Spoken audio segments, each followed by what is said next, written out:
Welcome to the May 26th, 2020 episode of Reactive Consciousness, the in-depth podcast about what happened this week in our lives. I'm your host, vysethebold, and this is... Lotus Prince.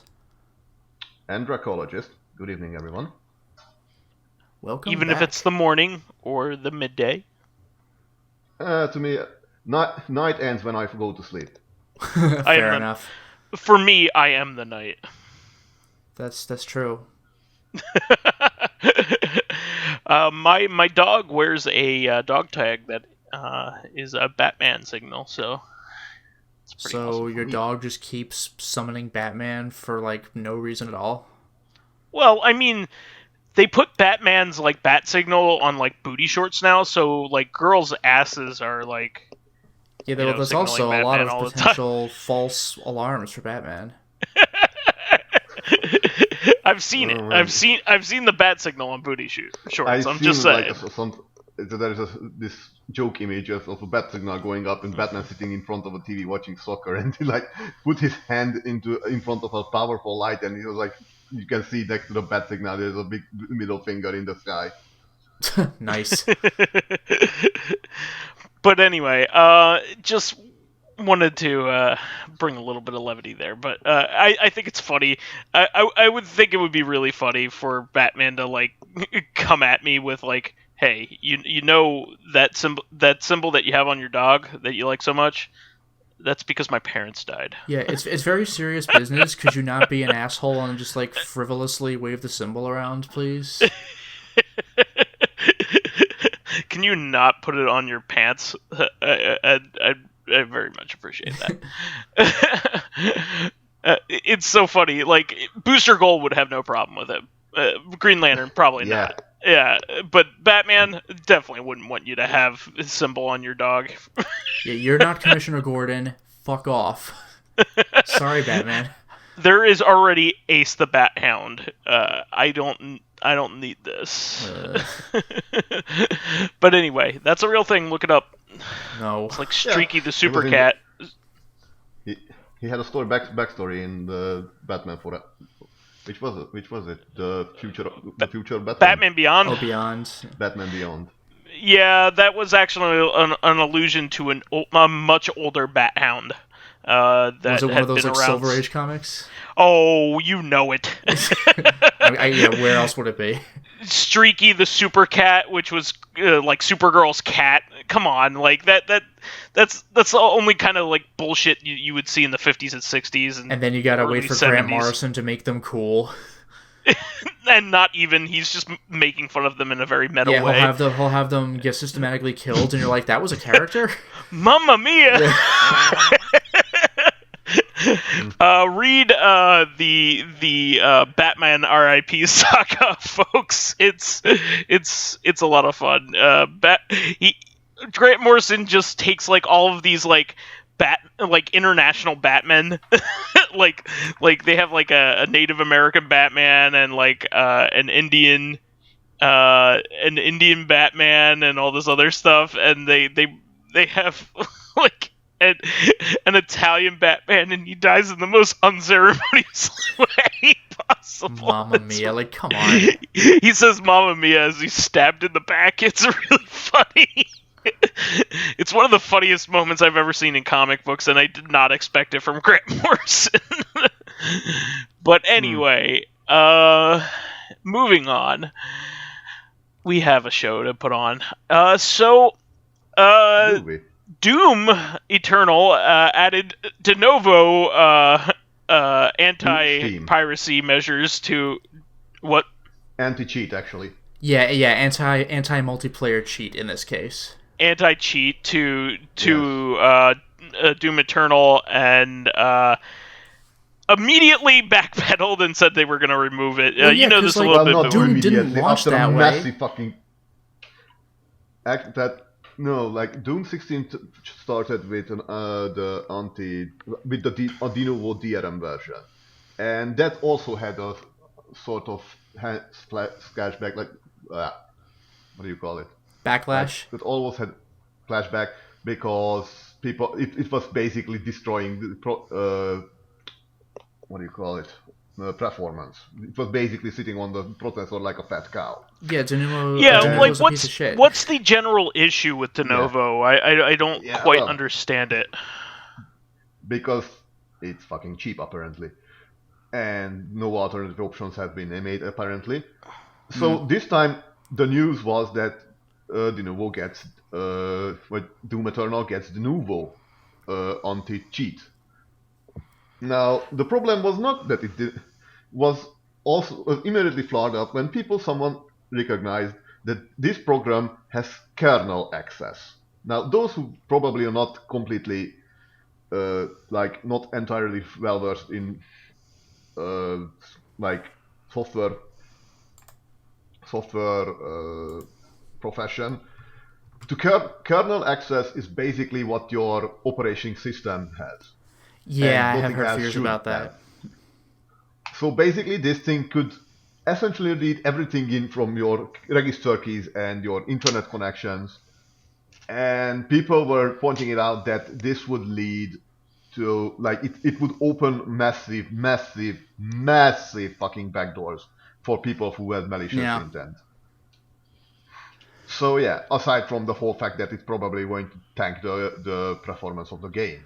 Well, what's also annoying though is that this is like a known issue, right? Not only that, just what's irritating is that nobody likes de novo, but Doom Eternal didn't launch with it.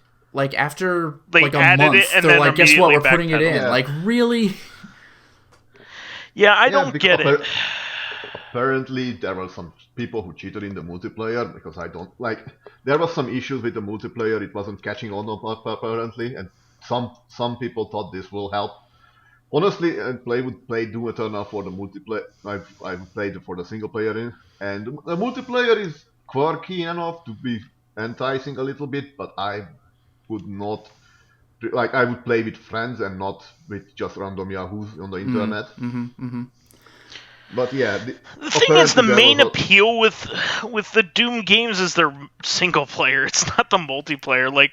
If you want multiplayer, you play something like Apex Legends or I've heard that like Doom. That. I've heard that at least Doom 2016's multiplayer was a lot of fun. So Eternals probably is too. But okay. Doom Eternal's multiplayer is a little sort of this challenge game mode, not like deathmatch like you would have in Unreal Tournament. Okay. It's one Slayer fights against two player controlled demons who had various skills and it's sort of. So it's an asymmetrical multiplayer experience. Combat. Yes. Gotcha. The Doom Slayer gets all his perks, Dead by Daylight or whatever like that. Those kind of things. Sort of, but more intense. And the demons are get their basic abilities along with ability to summon aids and various other units, call in other units from the demon realm. Okay. Gotcha. So basically, I don't know where would cheat would come in for this, but I don't think they would. I can understand why you would cheat in Counter-Strike or something where you people just cheat just because. If they can, they will. That's what I found is that if they find anything that's worth playing, they'll cheat in it if they can. Yeah. And that's the really sad thing about it because it's not like you get any monetary reward or anything of any consequence for cheating in Doom. I think this was the more. This was not privilege. What do you want? The better side of something when you could had played Soldat, which was a multiplayer online arena game, and you could have run your own dedicated server. And if a cheater showed up, you basically could do anything what you wanted to him because it was your server. I did it. I placed them into different in a red versus blue team. I placed them into the green team. I placed them into the I kicked them out temporarily, and if they couldn't behave, basically you could troll the cheater in various ways that would amuse the other players because they could not properly enjoy their cheat because it's no point to flying around if every second you are killed by the admin. Yeah, it makes sense. In other senses, like what was in like I played a little bit of multiplayer from the Fall of Cybertron game, and because that has like what do you call this, that the servers are placed in the company's hand. You can have cheaters running around without any kind of repercussion. I stopped playing it because when I noticed that it was one guy running around in the ceiling. Yeah. In the sky, and this is why I can get a proper kill on people, because half of them might have this God mode on. Yeah.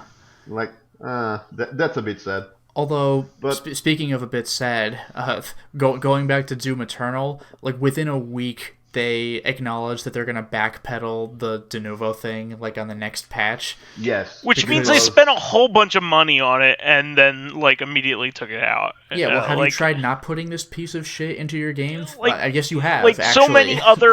So many other companies have gone through this cycle. Like, why didn't you learn anything from this? De novo is like a bad word, like, at this point. Yeah. Like, don't put it in your fucking game.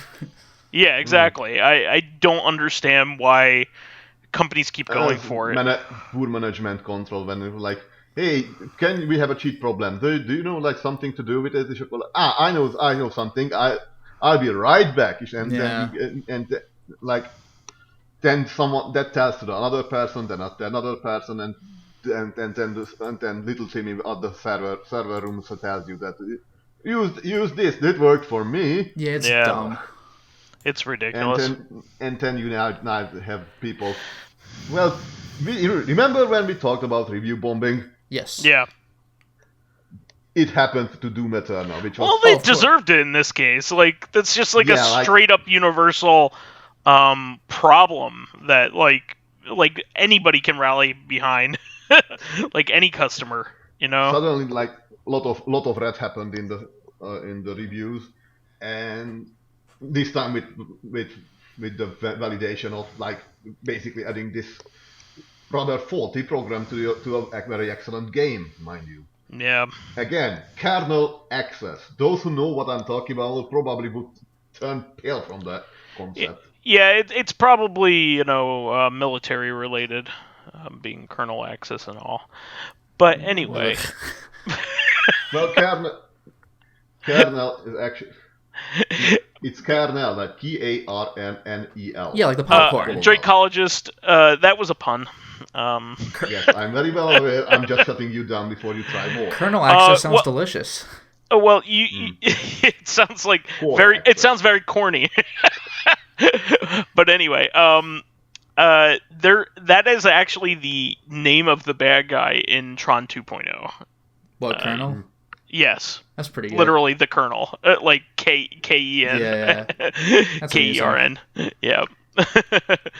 But anyway, moving on from that, so fucking surprise of the century, the Snyder cut of Justice League actually got greenlit, which, there's some kind of weird cult behind this concept. I don't understand. Well, I kind of do. Snyder was the one who made the movie, but then he had to abandon the project, and Joss Whedon took over and was like, let's make it jokey. And, like, you could tell that the movie was made by two directors, so perhaps if they go back to the Snyder version, it'll be the original vision and an overall better product. But I'm thinking the movie just sucks, and I don't want there to be even more of it, so I'm not going to bother. What I don't get is the cult following behind it. Like, well, there are like there's a billion a cut that you could have had and you don't, and now maybe you could.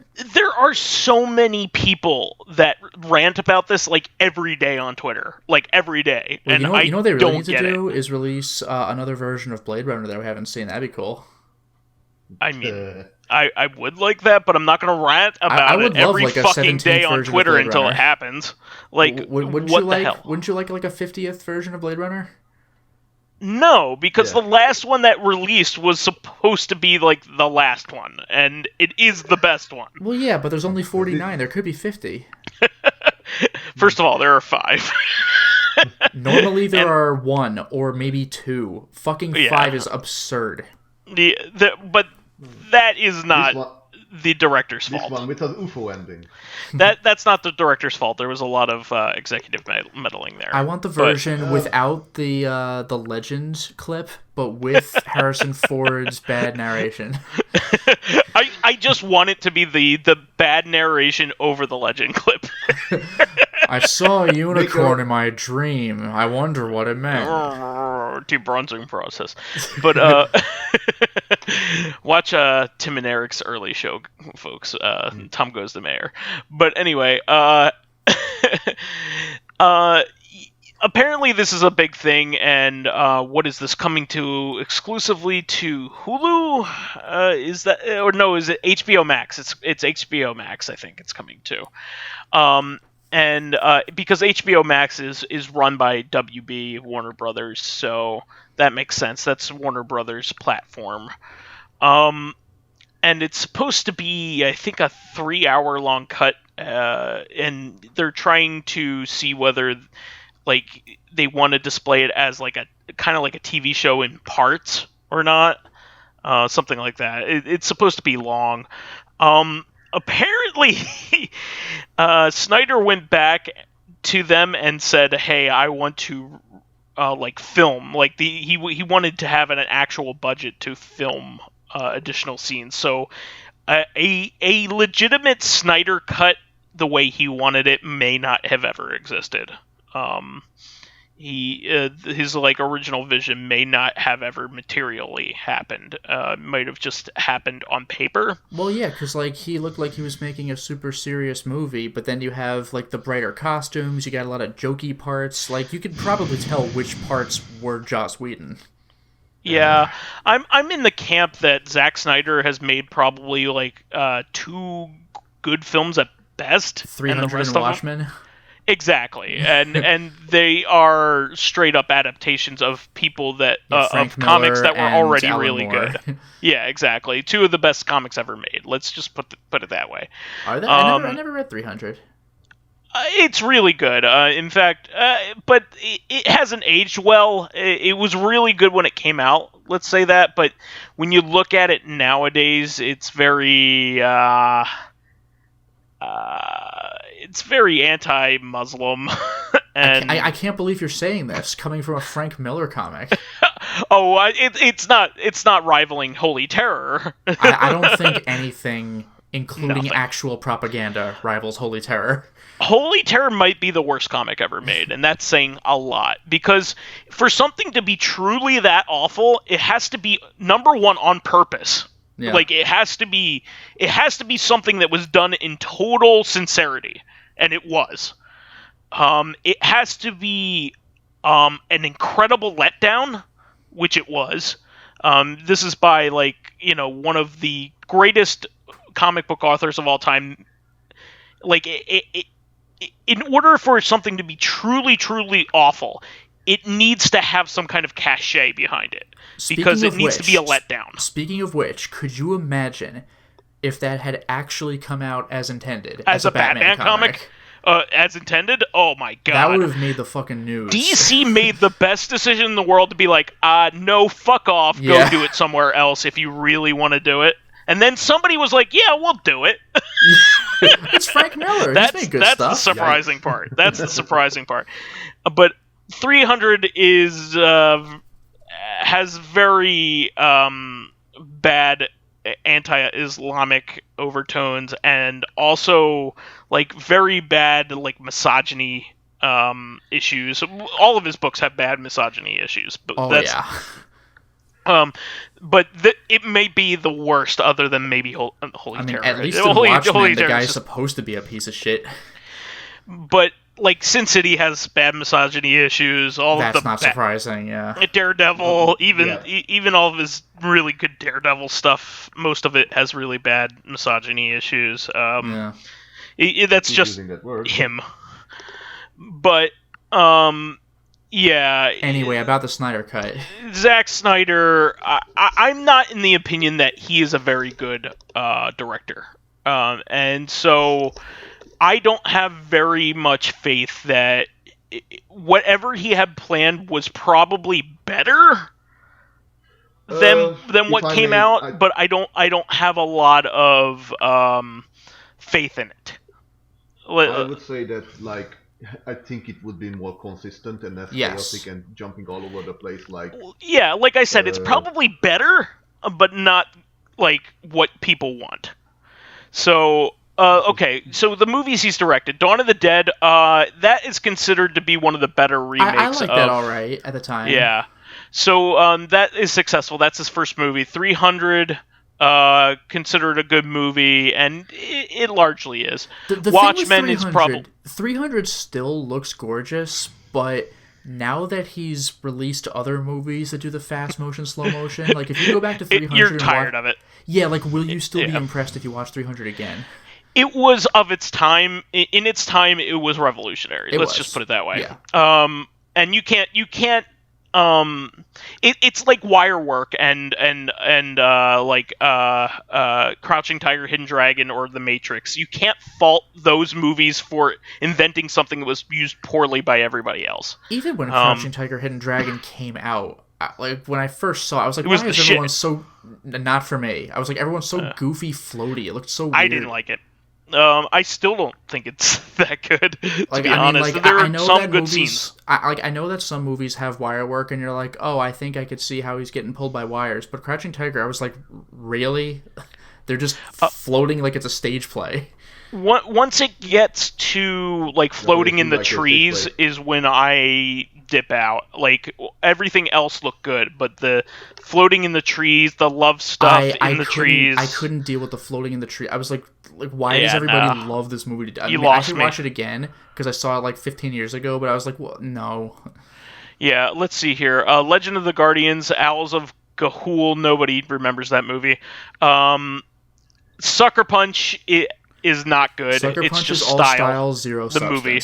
Yeah, I saw one of the. I heard it. Yeah, like I saw one of the dream sequences in that movie because that's the only part that anybody remembers is like the crazy scenarios. But like as cool as that stuff looked, because I knew it wasn't real and none of it mattered, it didn't have the effect on me that it intended. Like, oh, you're fighting giant robot samurai, or there's a dragon, or there's like robot World War I it's soldiers. Styles like movie. That's interesting, but like it was substance. all just a bunch of like bullshit that didn't amount to anything. So I was like, whatever. Man of Steel is his best DC. Like out of all the DC like universe movies, that's his best. Man of Steel. Yes. People hated that movie. The one with Zod? It's better than Justice League. Is it? Yes. I mean, Justice League is a conflicting mess, but Man of Steel was like violent, angry Superman that blew up fucking Metropolis. You can make a case for Man of Steel. And it's better than Batman v Superman, if you ask me, which is his next movie after that. So, the one where if you look really closely, you might be able to perceive that Superman is analogous to Jesus. If you really research the movie, you might catch Look, man, I am an apologist when it comes to stuff that people rag on. You like just listen to the podcast. But out of all of the DC like universe movies, there are two good ones, if you ask me, two genuinely good ones. Wonder Woman and they Aquaman. are Wonder Woman, which is a good solid B, and Shazam, which is really I good. forgot about Shazam. Well, I heard Aquaman was pretty decent too. Aquaman is worse than Wonder Woman, but not bad. Yeah, but not like Justice League. Justice League is bad. Justice League is a Batman cartoon. v Superman is god awful. Remember that time Superman died to Doomsday because it's an iconic comic moment, and then he's alive in like the first like 30 seconds of the next movie? And like the reason why the death of Superman was an impactful moment in the comic book is because it had never nothing like that had ever happened before and he stayed dead for a while. Mainstream comics, other than Captain America dying. And again, with Superman, like I mean, you know he's going to come back. DC's not going to write away Superman forever, but like he was dead for a while. He was dead for over a year. Like death doesn't have any meaning if you just undo it. Like Superman may as well not have died in the movies. He was dead for over a year. He was the flagship character of a brand Yeah, it's a big deal. They, There were those comic books, A World Without Superman. Yeah, no, there was a whole saga. I mean, and then all the reign of Superman popped up, which Wouldn't was that have been awesome. interesting? The next movie just didn't have Superman in it. That would have been interesting. And you had Henry Cavill playing three other, maybe not Steel, but three other Supermen. That would have been awesome, or maybe not Superboy, That honestly, that still would feel like. Don't worry, Superman's not in the movie. I just have his twin brother here who has the same powers. But you have to do something impactful, just don't have Superman. That'd be edgy as hell. But anyway, like I said, I don't have much faith in this. But there are people that are all over it. I actually think that the Birds of Prey movie was pretty okay. It wasn't the best, but it was okay. Some people disagree with me. Some people love it. So the main complaint I heard was Cassandra Cain not even resembling her comic book counterpart. But otherwise, I heard the movie was an enjoyable watch. Not even close to her comic book counterpart. She's supposed to be a mute assassin. Yes. She's not mute or an assassin. She's just an Asian. The only thing that the characters have in common is that they're she's Asian. of Asian descent. That means that she's that character, I guess. She's not even Batwoman in it, or Batgirl in it. Poor mess. Yeah. No, Suicide Squad was a mess. I heard Birds of Prey was okay. It had a cohesive plot. It had a cohesive plot. Yeah. So I saw it in the theater. So but anyway. My point here is I don't think that this cut is going to add anything. I really badly want the DC universe to be something cool. They've actually proven that it can be done with the TV shows. The TV shows are very good. The Arrowverse a lot of what DC stuff, does is very good, except for their movies.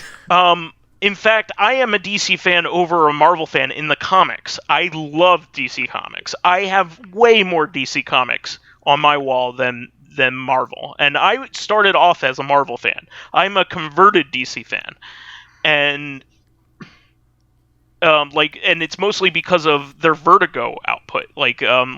Stuff like the Sandman and things like that introduced me to their Grant Morrison and all that other stuff that DC has. What was that Dracologist? Just wanted to. Who was Sandman's author? I keep forgetting the name. Oh, Neil Gaiman. Neil Gaiman. And Neil Gaiman is that guy's a legend. Very popular right now. He's actually probably never been more popular than he is right now because of the Good Omens TV show, Prime, which was insanely good, and he is doing other projects right now that are making him, a household name. But before he was just he's kind of odd. He's writes this often cosmic horror these stories, and then often he had didn't he write children books at some point? Oh yeah, he's wrote the Graveyard book. That's a pretty kid friendly. He wrote Coraline, which is Coraline. You can read it to kids. I never read it, but I saw the movie. It was very Mirror good. Mask. Mirror Mask is kind of a kid's story. If I'm allowed to, it kind of reminds me of Clive Barker, who also was he's one hand writing things like Hellraiser, and other hand he actually writing children books.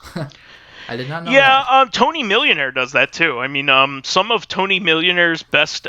Tony Millionaire's is known for making Mackies and Drinky Crow. Some of the most dirty comic strip comics you'll ever read. But then probably his best work ever is the Glass Doorknob, or I think is what it's called, and it is basically just all of his characters are in stuffed animal form, so they're children form. So Drinky Crow is just called Mr. Crow. It's basically kid versions of all of his creations, but they're meant to be owned by a child in this story. Huh. And it's one of the coolest little kid stories I've ever read in my life. If he just did that rather than the dirty stuff, I would be actually more happy with him. But that's besides the point. I hope this brings life to it, and I hope it's good. But I didn't have much interest in the Justice League movie to begin with. I'm just gonna put it out there. I've seen almost all the movies in this lineage. I gave up in the middle of Suicide Squad. I did not see Justice League. I've seen all the other movies. This is what I would call the Transformer fallacy, when you take a franchise that goes on for like who knows how long of episodes and hours of lore and parts and character development, and you try to cram it into a single, like, a 2-hour Transformers, it's just all gobbledygook. It doesn't matter. Like, none of the stuff that they expound upon matters. Yeah, Transformers wasn't trying to go into all the comics. It was like, the first movie was like Optimus Prime, Megatron, and you still couldn't tell what the fuck was going on because everything was like a computer-generated mess. Yeah, the second movie's the worst. Ugh. Yeah, I'm not touching that one. I gave up after the first one. A lot of people were like, "Oh, the second one's where I draw the line." Like, even the first one, I was like, "This movie sucks." Just watch. No, it's funny to watch the second movie. Like, not honestly, for me. I've seen small clips. I'm not fucking touching that piece of garbage. I refuse. I don't blame you. I did not like the first movie, and everyone's like, "Oh, the second one's the bad one." I'm like, "Okay, bye." It is, but move on. Let's move on. We have to. Yep. So this was actually pretty interesting. Quantic Dream Classics, and I say that in the air show quotes. Notes, you have the quotation marks around classics. But why? Heavy Rain, Beyond Two Souls, and Detroit Becoming Human are now on Steam. This is a big deal considering that all three were PlayStation exclusives at one point or another. Yeah, PS3 and PS3 alternate and titles. Android Ghost and Jason. Yeah. I mean, these games get progressively goofier. So like they're in terms of what's good. Because Indigo Prophecy got fucking weird. Or all right, yeah, especially if you play like the uncut version where there's like a sex mini game. Yeah. But Heavy Rain is the best game that they've put out. Let's just put it that way. And even that is not perfect. Let's just put it that way. What was that, Dracologist? I would say that it's consistent in tone. Yeah, okay. Yeah, because Indigo Prophecy, what a cool beginning. And by the end of the game, you're like, how did I get to this point? Yeah, the beginning of the game... Why are I having force duels with someone? Yeah, what the hell? It was like the Matrix Revolutions. Like, what are you doing? I didn't even know about that. Oh, yeah, that's the thing that happens. Yeah, and I think they made the David Bowie game Omicron. Yeah, Omicron, the Nomad Soul. Yeah. I actually started playing that recently. That has like that seems the most video gamey of the Quantic Dream games. Like, Omicron has a great premise and setup, but boy, the game elements doesn't fit. Like, it has a sort of this virtual cop style, is a semi-rail shooter game mode that doesn't work, and it has a Mortal Kombat style fighting game that doesn't work. It's like a virtual fighter fighting game, which makes sense because it was a Dreamcast game, but the fighting mechanics feel pretty similar to like poor man's Virtua Fighter. Like Batterina Tushinet. I actually know that game. Yeah, like I mean, it's weird because like it's a 2D fighter, but you can like dodge in and out of the camera like Soul Calibur or Virtua Fighter. But MK4. There are 2 punch buttons and 2 kick buttons because each fist and each foot. It's not like high kick, low kick. It's like left foot, right foot. So it's like QWOP. It's like QWOP, but if QWOP is the goofy part is making it like unplayable. It's like a playable game. It just feels weird. So I want to press all 4 buttons and have all of my limbs shoot out at once. Yeah, you're not doing so that's not QWOP. That's block. That's in Duke Nukem 3D when you kick with both feet. I love that. It's so good. Like, what is he doing there? he's doing an endless Liu Kang bicycle kick. Seriously. But yeah, I mean, if you want to play these games, I'm sure they're cheap. They have their moments. Heavy Rain is supposed to be the best out of the bunch. Beyond Two Souls has some good moments. I heard nothing good about Detroit, to be honest. I heard Detroit was interesting. Beyond Two Souls has it had a good idea, but the story went in some stupid ways that you could have done better with this story. Well, that's the thing. I heard Detroit did get a little heavy-handed with some of its elements, but it was an interesting idea. But that's a lot of David Cage games, really interesting ideas, and then you actually play for 3 hours, and you're like, I mean, you gotta hand it to him. At least the guy puts out games. It's not like false promises or anything like Peter Molyneux kind of stuff. No. He actually follows through and comes out with something. It's and at this point, you kind of know what you're gonna get. Yeah. Yeah, but his games are not exactly games. It's just very, very difficult. Is a walking simulator at this point sometimes. Well, Omicron is a game, but the others, Omicron was probably I think David Cage put some of his soul into Omicron just to work. If he put his soul in Omicron, he put his body in Indigo Prophecy. You ever see that? Yep. In the tutorial, yeah. Yeah, hi, I'm David Cage. This is my game. Really? Yeah, and you see him in a mocap suit. Yeah. Yes. Okay, moving on from that. Two souls. Yeah, moving on from that. We can see one of who was the actor who was based on Ellen Page, I think, and you get to see Willem Dafoe. And Willem Dafoe, yeah. Yeah. Okay, let's move on. So. Apparently Tencent is taking over on System Shock 3. Which is not good. Yeah, Tencent, I always get a very creepy vibe from whenever something gets taken over by Tencent. How will a dark horror game will work with Chinese overseas? I mean. Yeah,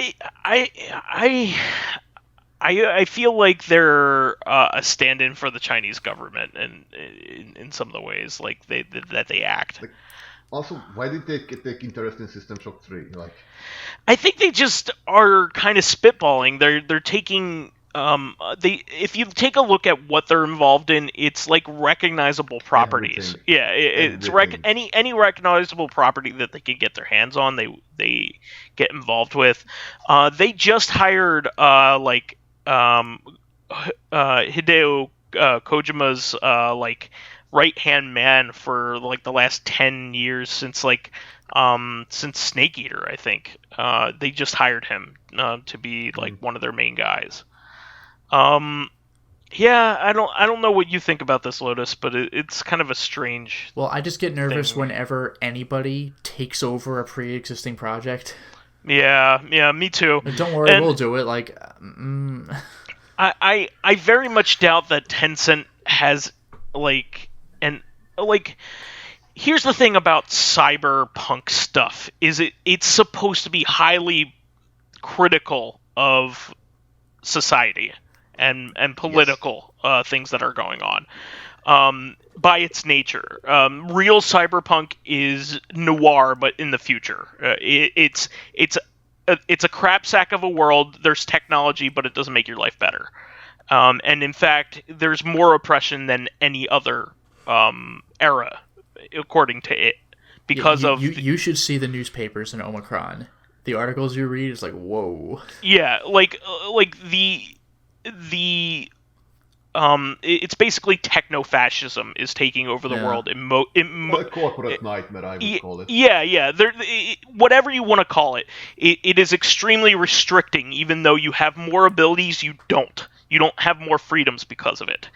You can more easily order a sandwich or something, but your life convenience sucks. Is there. Yeah. Convenience is there, but thought is not there.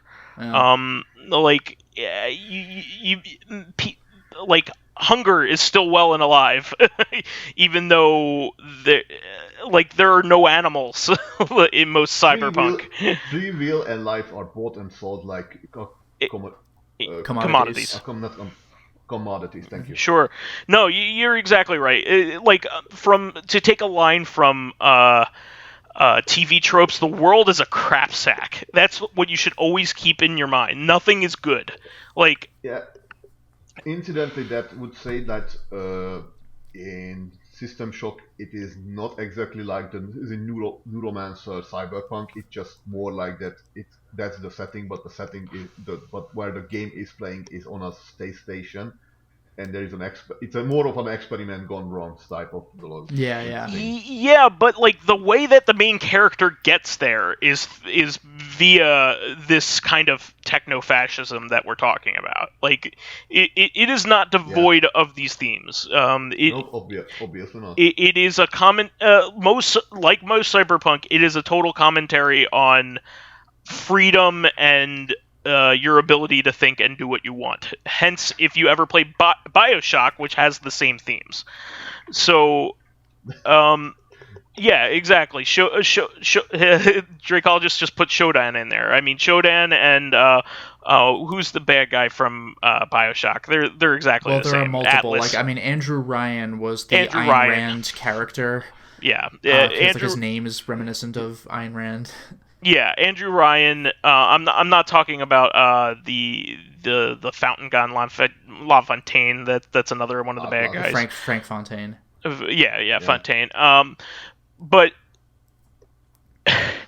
do I have faith that like with Tencent in there which has a literal part that report?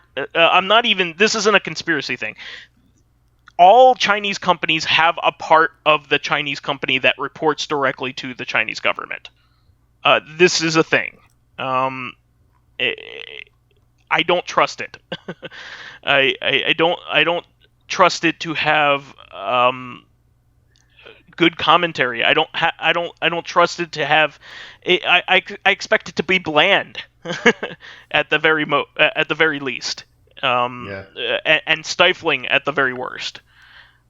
So, do I want this for System Shock? I mean, maybe I'll make judgment once it comes out, but I don't see it as a positive move. Let's just put it that way. I don't know what you think, Justin, Lotus Prince. Well, I mean, I already said I don't like when any company takes over a pre-existing project, but yeah, if it's gonna like have like specific governmental approval, then it defeats the purpose of the narrative. Although, to be fair with System Shock, you do have the basic premise, but once gameplay starts, like Bioshock was more of a direct commentary on a form of economics and government. Objectivism. Yeah, but System Shock, again, the basic premise of how you got to where you are when the game starts, that's addressed, but when the actual gameplay happens, it's an evil AI that wasn't supposed to be this way, so it's not really going into that critique territory. System Shock 2 has more of that, if you ask me, but not really. It's the many versus like, it's my bidding kind of stuff. It's because it's an evil AI with a god complex, just like in System Shock 1, except that in 2 she's giving you commands instead of being your antagonist. Yeah, but it is a free will thing. It's about authority. Well, yeah, that is true. She created life, and the life rebelled, and she's like, shit. So it sounds like a biblical commentary to me. Like even on the surface. Yeah, but that's not like the bow before our corporate overlords. It's an AI literally with a god complex, which is another theme in Cyberpunk. Honestly, Neuromancer has that. So anyway, Deus Machina. Yeah. Moving on. This is pretty cool. Limited Run Games announced that there will be a bundle of Blaster Master 0 and 02. I thought this was pretty cool. This is one of the better Inti Creates creation. Was this like the Wii U thing? Wii U? Like what was Blaster Master 0 originally released on? Was it the Wii U or the Switch? The Switch. Okay. It was one of the best received early Switch games on the digital they're store. Including like the DLC, like where you could play as other characters like Shantae and stuff like that. Yeah. So what you're probably thinking of and probably conflating it with is that there was a Blaster Master sequel that was WiiWare back in the day. Okay. But it was poorly received and now has disappeared from the face of the earth. But Blaster Master 0 more than likely is more like a fancy remake of the original Blaster Master. Okay. To the point where it irons out and gives a lot of like modern niceties to it to make it easy to play. A lot of but keeping the stuff that people like about Blaster Master. And then the sequel is more of an original game. Blaster Master Zero is kind of on its own. Blaster Master Zero 2 is more of a sequel, whereas Blaster Master Zero is more of a remake. So pretty cool stuff. It has beautiful artwork and music, so definitely go for it if you're into that kind of. And you can trot around with a little alien tank. Yeah, and search for your pet frog. I'm not even making that up. Yes, I know. Moving on from that, I missed this last week, but I am very unhappy with myself that I did. Maneater got released this week. Did you guys hear about Maneater? I mean, I beat Maneater like several years ago. It's a boss in Demon Souls. It's actually a very difficult to defeat Hall & Oates song. Whoa, here she comes. No? No. I know the term, but if there was a game, I guess I'd never heard of it. Okay, so you guys need to look up the trailer for this game because it is fucking amazing. The concept is basically it is an unofficial sequel to Jaws Unleashed for the Xbox, the OG Xbox, and the PS2. And the PS2 and the PC. PC, really? Yeah, it was on the PC. So they are dubbing it the world's first Shark PG, like Shark PG, like they capitalize like R in Shark, but it has growth mechanics. It goes off in crazy directions. You get armor in it. It is an action based game where you are a shark. You can even go on land in it. You can gain the ability to go on land in it. So you could be a land shark. So it's a yes, exactly. There is a game called what it was. There was a movie Odell Down Under. Odell Down Under. Uh, That's the game. I don't know what was it called, but it was like a multiplayer game where you playing a bunch of divers who are trying to retrieve some sort of sunken treasure, and you can Undertow. And a bunch of sharks trying to nom them. Yeah, I think that's Undertow. But yeah, this game looks amazing, and it's getting like B-, C+ kind of reviews, which is exactly what I want. Because I want it to have a little bit of jank to it in order for it to be perfect. Apparently, it's a lot of fun for everybody who hopes to get something out of it.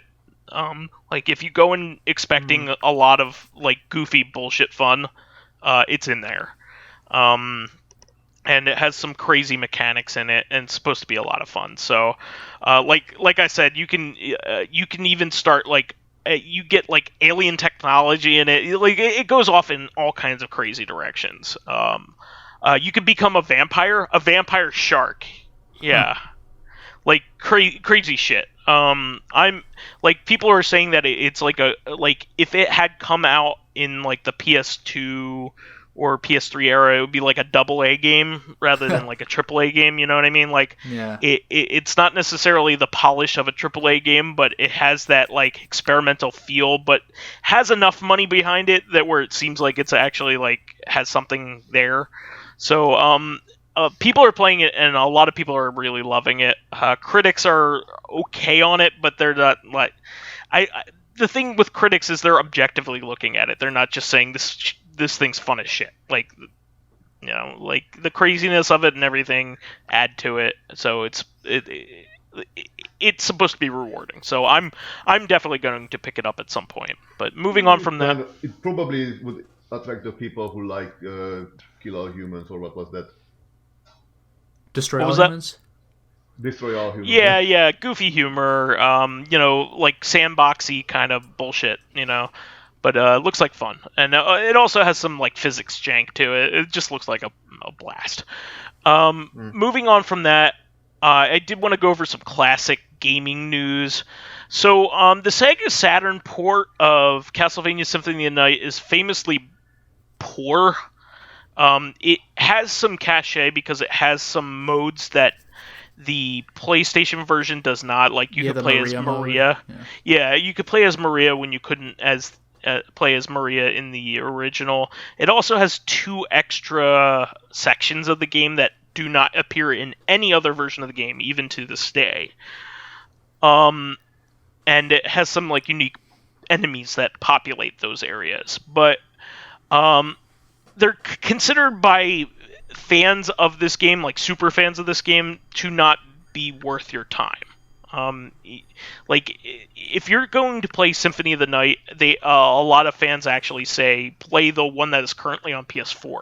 It's actually like a really good ass version of the game, but there's some like cachet with the Saturn one that like it's just you're curious about those extra parts basically. Yeah, it's the kind of thing that like I'm not really into Symphony of the Night, but that's like the Saturn version, like that weird extra stuff is the kind of thing that I would be interested in. You would be attracted to.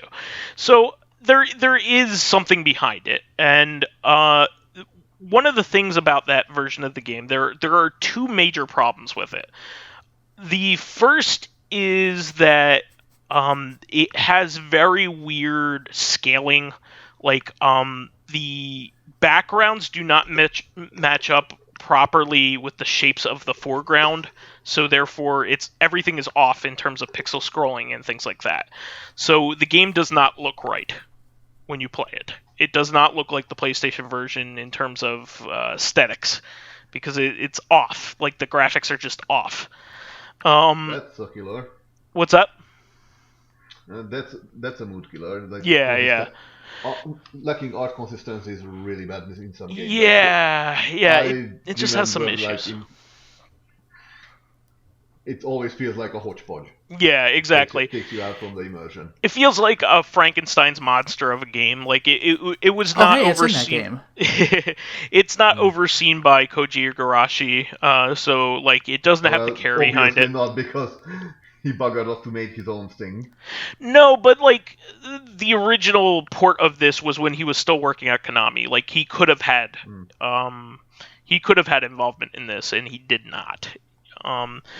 So the other big problem is there are major parts of slowdown in the game to the point where it makes it not as much fun to play as the PlayStation version. There are some occasional weird things with the performance in the PlayStation 1 version, but not that many, and it's very incidental.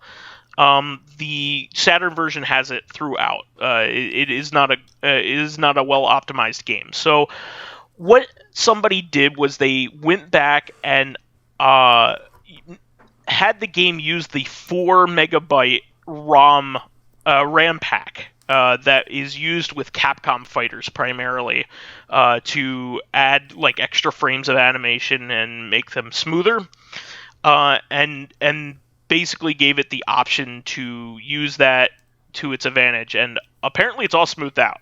It has not fixed the art issues, but it has fixed the performance issues, which is a big deal.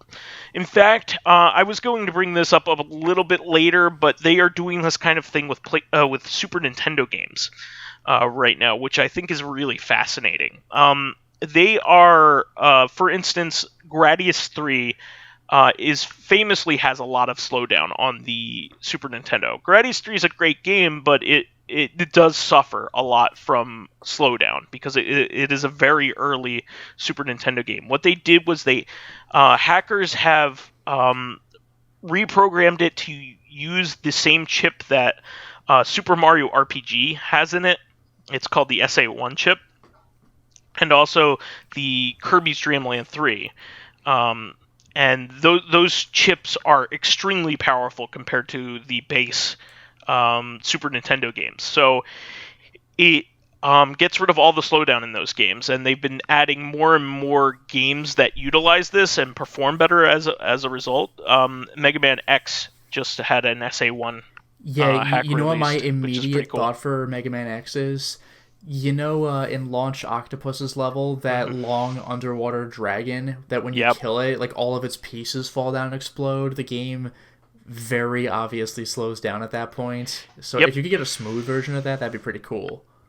Yeah, and Falcon, the Falcon stage has some issues Oh, in it Storm too. Eagle? Storm Eagle, yeah, that's it. Oh, you're right. Yeah, a Yeah. bunch of crashing stuff. Although, actually, one thing does come to mind, because for Mega Man, this would be nothing but an improvement. But I remember you saying that some shooters were designed with slowdown in mind. So, Yeah, like, cave shmups have intentional design decisions around how the performance of the game. yeah, now, like, Yeah. would Gradius actually benefit from the SA1 chip, or would the slowdown, like, was the slowdown intentional at those points in Gradius? So, good question.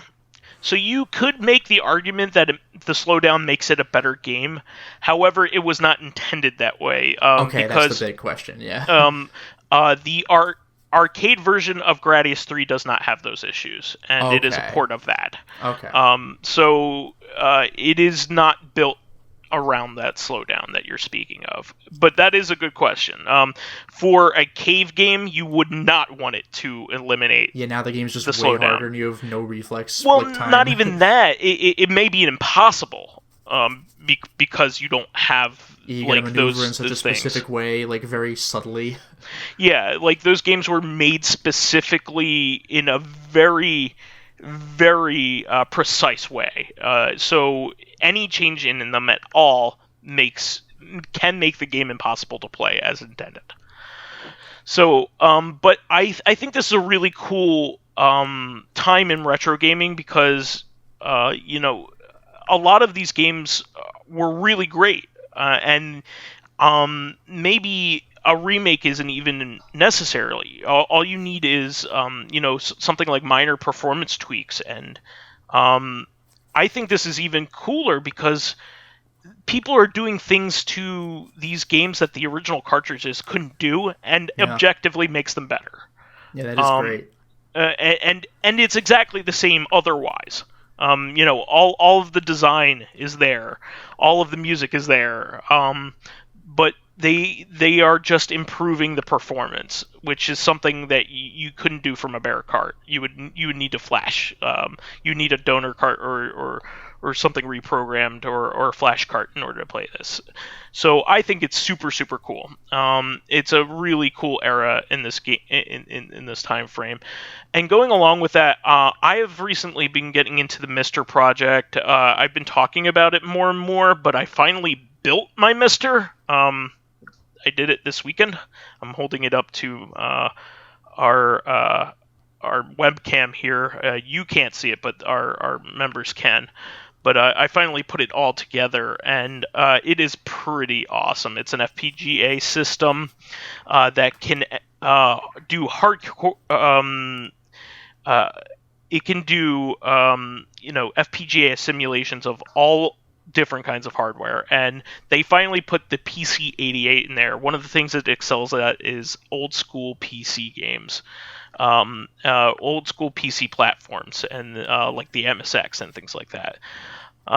They also recently released the Sega Pico on it. That's It so can bizarre. it wasn't, can do wasn't that the thing with like the pads? yes, it can do a super accurate simulation of the Sega Pico. Oh, thank God. It is also holds Okay. the only time a Nintendo property has ever shown up on a Sega piece of hardware. There is a Really? Pokemon game for the Pico, yes. Whoa. The Pico actually lasted a lot longer in Japan than it did in the United States. It had something like a 10-year lifespan in Japan, Damn. like a very long time. And a Pokemon game came to it. It is not worth your time unless you just want to see historical kinds of stuff. Yeah, the sheer novelty of it. Yeah, there's some Sega Sonic content, but it's not like anything you'd ever want to play. It's like storybook kind of shit. Yeah. I remember when it came out. Like I was there. I didn't even want it as a 10-year-old. I'm just putting it there. But the CPS1 core is now public, which is amazing. This is a huge thing. One thing that Mister is doing that like things other FPGA systems like the NT Mini and the Super NT and the Mega SG is doing that those things cannot is that it's emulating arcade hardware as well, and it apparently is way more accurate than MAME is currently, which is a big deal. MAME is pretty damn accurate to begin with in most situations, but with FPGA it simulates the actual hardware, like component by component. So for arcade systems, this is a big deal, and Capcom created a lot of really awesome classic games on its CPS 1 and 2 hardware. CPS 1, I believe, has Street Fighter. It stands for Capcom Play System. It has Forgotten Worlds, Ghouls and Ghosts, which is the second Ghosts and Goblins, Strider, Dynasty Wars, Willow, UN Squadron, Final Fight, Pang, 1941, Mercs, Mega Twins, Magic Sword, Super Pang, Carrier Airwing, Nemo, Street Fighter 2, The World Warrior, huge one, Three Wonders, The King of Dragons, a huge amount of these. Captain Commando, Knights of the Round, Street Fighter 2 Champion Edition, Varth, Quiz and Dragons, Street Fighter 2 Hyper Fighting Edition, like tons of games were released on this that were very monumental. I mean, Final Fight alone, Street Fighter 2 alone are huge. So I would be very surprised that down the line, I wouldn't be surprised if the Mister platform was used in official Street Fighter 2 tournaments down the line, because it's that good of a simulation. And so I think Jojo is the name of the programmer. He released this whole core, so all of these games are playable and basically run perfectly, like perfectly arcade accurate, which is amazing. This is an amazing accomplishment. CPS2 is also something that people are waiting on, but he's also making that. That's the hardware that everything past that was on, like Super Street Fighter, the Super Street Fighter games. Street Fighter Alpha was on those. Alien vs Predator, all those games. So I'm super excited about that. And Mister now has an official forum. One of the major drawbacks about the Mister project is that it's very fragmented. It's hard to find news and advice on it, because it's open source. So somebody opened up an official forum, which is really cool. A really cool repository for this kind of thing. Moving on from that, just some minor stuff. I wanted to throw this out there because you were pretty excited about this, but Baroque, the original PS1 version, is getting a port to Switch in Japan. I mean, in Japan, but yeah, the original one from PS1 and Saturn, the first-person Baroque game with a completely different soundtrack from the one that the West got.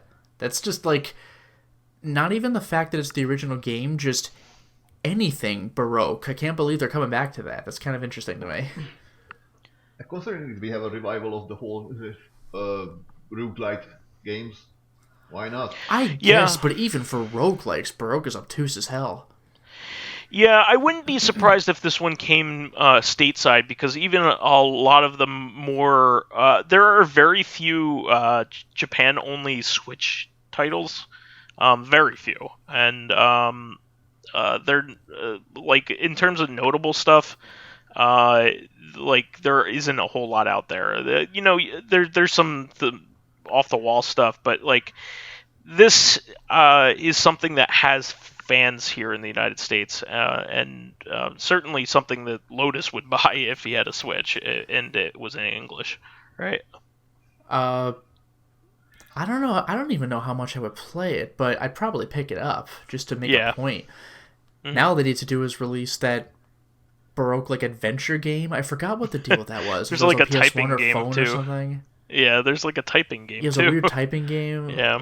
Fucking Baroque and typing. Yeah, very very strange. By the way, From this is tangential, by the way, but if we're gonna talk about typing games, just real quick, I recently started playing something called the Textercist, which is it's weird. It's a hybrid typing and bullet hell game. So you actually have to run around and dodge bullet patterns from an enemy and type to kill them. So you have to make a choice of whether to stop and type quickly and put yourself at risk, or move around and then very slowly and awkwardly type with your other hand. That game gets real Wow. difficult real quick. That's crazy. Moving on from that, real quick, I just wanted to mention this. There is a substantiated rumor going around that the Scott Pilgrim video game for the Xbox and Xbox 360 and PS3, a well-beloved game that was meant to advertise for the movie at the time. And I heard that was coming back into theaters possibly as well. Yeah, no, that is a confirmed thing. That is there is actually like some kind of like they're doing an audio upgrade to it. Like it's supposed to have like crazy surround sound enhancements. But You could see Chris Evans as a total dude bro douchebag. so good, and he I'm plays a big it fan so of yours. well. Why wouldn't you be? It's so good. The Scott Pilgrim video game is something that is really, really cool that happened. It is not only it on its own really cool, like River City Ransom style beat 'em up. The animation is just gorgeous. I was just gonna say it is a culmination of about like of a whole bunch of things that you would never guess would ever culminate in one place. So, number one, you have a really great comic that it was based off of. It was really cool. Then it was also based off of a fantastic adaptation of that, which honestly we never get anything that good in terms of adaptations. Like, I would never hope that something like a comic that I love that much would have as good of a movie adaptation that it did. It's a fantastic. Well, The Dark Knight Returns had Batman vs Superman. Oh, the fuck best movie off! ever. No, it captured the vibe and everything about it perfectly. But not only that, but they hired Ron Paulson is, I think, the name of the animator, who is an underground pixel artist who has made a lot of really cool. Paul Robertson. I'm sorry, Paul Robertson. He has made a bunch of really awesome, like, classic video game inspired pixel animations that are just really cool. He's been featured on Adult Swim for some of the he's done like some of the bumps and stuff like that. He's done this one called Pirate Cabana Baby 3000% or something like that. It's really, just look it up. It's a lot of fun. But he's an Australian that has a huge love for old Japanese video games, and it very much shows. And they hired him to do the animation and art on the video game adaptation of this. Plus, the entire soundtrack was an album by Anamanaguchi, which is a fantastic chiptune band. Yeah, and I would hope that the soundtrack is good, considering how much the comic and the movie are like revolve around the main characters who are in a band. The soundtrack of the video game might be one in my top 10 soundtracks of all time in video games, and that it is up there with the likes of Castlevania 3 and Streets of Rage 2. It's up there. It is fantastic. I have it on vinyl. It is an amazing, amazing soundtrack. It's one of the best. It emulates the feel of a 16-bit soundtrack. Not like an actual 16-bit soundtrack, but the feel of it, if that makes any sense. Sure. Like, it has actual like drum samples and stuff, so you can't say that it was nothing that a Super Nintendo could ever do, but it sounds like what you remember a Super Nintendo to sound like. It sounds like it has clear influences from Turtles in Time, which probably has the best, in my opinion, probably the best Super Nintendo soundtrack of all time. I love that. That and Final Fantasy VI. Chrono Trigger is way up there. Chrono Trigger, Final Fantasy VI, and Turtles in Time are like the three best. I can't think of anything better than them. Maybe Super Metroid, but that's Donkey Kong Country 2. Okay, yeah. I mean, I don't know if it's number one, but like, damn. Yoshi's Island is also really good. I'm wondering what game was in that era around when the PC platform. Oh jeez, the mid '90s, early '90s. What, for Scott Pilgrim? No, you mentioned music, but like, are you talking about the Super Nintendo era? Because if we're talking PS3 era, then yeah, plenty of stuff. PS3 era, I think that was a little bit of a decline on PC game music, I would say. Okay.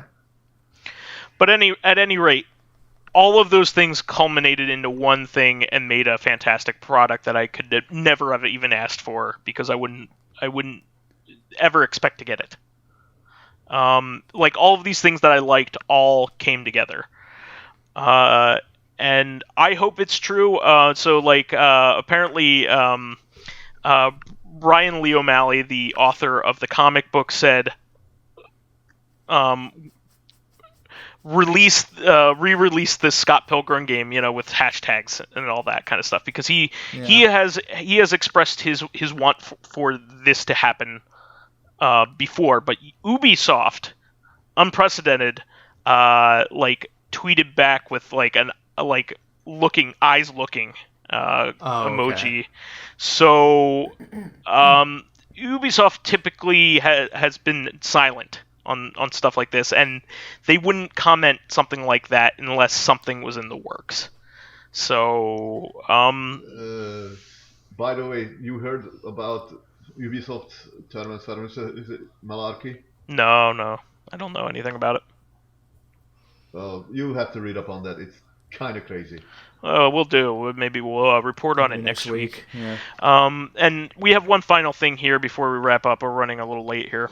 Yeah, this is super quick, but I just saw an announcement for this like a couple of hours ago at the time of this recording. But, they've been releasing the JoJo's Bizarre Adventure anime series. They've done parts 1 through 5 by now. I mean, we're still waiting for physical releases. I think the releases. United States still is working on 4 episodes of 4. Well, no, they're working on episodes of 5, but the manga is part 4. But apparently there are plans for animating JoJo Part 6 in mid-2021. Is that Steel Ball Run, or is that 7? That's Stone Ocean. Steel Ball Run is Part 7. Okay. So that's something, I mean, like, the other parts have been so successful, why wouldn't they do Part 6? But it just feels really good to have a confirmation. Progress, yeah. I mean, a lot of people feel like a little like about Part 6. I love Part 6. I look forward to it. Yeah, I don't know much about it. Get ready. We're huge fans, obviously, because we even did a whole show on JoJo. But I recently have been reading Part 4 because I never got through it in part of the scanlations. Back when we were reading scanlations, those were the famous Duang scanlations. Yeah, where the grammar was Part 4 is terrible. Really, really jank. Like, I had a little bit of trouble getting through Part 4, and not even like, I don't like this. I mean, literally, like, trying to decipher the jank English. Yeah. So I have actually caught up to the part where I got to in the scanlations. How far was that? So just after the Italian chef stand. Oh, I love that guy, Tonio Trussardi. Yeah, he's great. Yeah. Like, if I ever want to be mystically healed, I want to be mystically healed brutally. Oh, fun fact, by the way, translations in the West call it Opal Jam because they don't want to tread on It was copyright Pearl stuff. Jam, But his stand is obviously, Pearl Jam. Yeah. So yeah, I'm returning back to Red Hot Chili Pepper, who got introduced a little earlier. That is Yeah. the next battle is. That's an interesting one. Red Hot Chili Pepper, and we haven't gotten to the big bad yet, which is Kira. But No, you don't meet the big bad. I didn't realize this because it's been so long since I've read the manga. Number one, I thought Red Hot Chili Pepper took forever, and he really doesn't. I think I was just having trouble reading the manga. Snappy. Yeah. But the bad guy Kira, I don't even know if you meet him until like halfway through. Yeah. It's not like Dio, where episode like 2, we have this overarching threat we need to beat. Like you don't even know if there's an overarching villain in part 4 until way down the line. Part 4 is very Monster of the Week. It's very Buffy the Vampire Slayer. Like every they go through these phases where they just meet like different stands, like different people with different stands. So one of them is a jealous girl who wants to date one of the main characters, and he wants to get away from her, but she's obsessed. She may have pioneered the yandere type. Really? Oh, wow. She may be the first. I'm not 100% on this, but she may be. Well, her She's stand... fucking scary, too. Her stand is Love Plus. Love Deluxe. I'm sorry. And she Love basically Deluxe. can control her hair. Yeah, and that is freaking scary. She uses her hair to, like, manipulate people like puppets almost, like, and also her to hair like, strangle them. Scary. Well, I mean, she can do that, but her hair is not the scariest part about her. It's her. She's just a crazy person. Yeah, it's like Alessi in part 3. His stands can like reduce your age and potentially kill you by turning you into a fetus, but like you'd think that's one of the scariest stands ever, but it's really not. Like he's the scary part. Like he'll turn you into like a 5-year-old or something, and then just fucking torture chase you with an axe, and you're like, oh my god, it's the worst. But like I've seen all kinds of really cool stands, like Bad Company which in the jank translation was destroying army. I was like, I guess that's what it is, but there's no worst pun. Company in the official. That's more on the nose. But you know what they're talking about. It's not very obviously a Bad Company. Yeah. Like you have to think about like. Every person with an incredibly unstable or maniacal personality would be dangerous with superpowers. Yes. Yeah, no, that's part of the cool part about JoJo. But while I'm doing that, I've actually, because I read the manga already of parts 1, 2, and 3, I've actually been watching the anime on Netflix because it's there. It's a lot of fun to see. Yeah. So I'm revisiting part 2 right now because I got through part 1, and it's just I forgot how much fun Joseph is as a. The Wham fight is delightful, and when he first meets Santana, when he first meets Santana's cool. Just touches him on the nose, and he's like, "Pleased to meet you," and everyone's like, "What the fuck is that?" So I've gotten to the part where they put the engagement rings on Joseph, so he's about to go train. We've met the real Pillar Man at this point. Yeah. That's one thing I love. After all that with beating Santana, the other 3 Pillar Men are like, "Should we go get Santana?" Nah, nope. Fuck him. Yeah. Oh, okay. Also, according to canon, Santana is the only one that's left. Technically. And he's not even like he's not a brightest bulb in the world. No, but he's the only one that's alive by the end of part 2. Let's just put it that way. You could argue. You could argue. Kept under what? You could argue that Cars is alive. Yeah. But not really. He's not. Yeah. He has probably one of the worst existences possible, which is he's alive, but he's in space and can't do anything about it. Yeah, well, it says eventually he stopped thinking. So, like, maybe he'll fall into a star at some point, but otherwise he's just But there's a lot of space he needs to get through. There sure is. Yeah, exactly. That was the worst, when he's like, I'll just go back to Earth. Fuck. There's no friction out here. Oh, no. and he just becomes that one guy from 2001: A Space Odyssey. Yeah. That fucking sucked. Well, he got picked up eventually. Cars does not. Yeah. Oh god, you can. Yeah. Some poor alien species picks him up. Although I think at that point, like, probably just counts back from 100 or something. Yeah, Santana has an existence as a petrified mess that can technically still absorb blood, Yeah, but theoretically. he's bombarded by UV lights. I mean, he's out of the story. Like, Yeah, he's never exactly. mentioned again. Yeah, exactly. And he too to stop thinking. I guess. Yeah.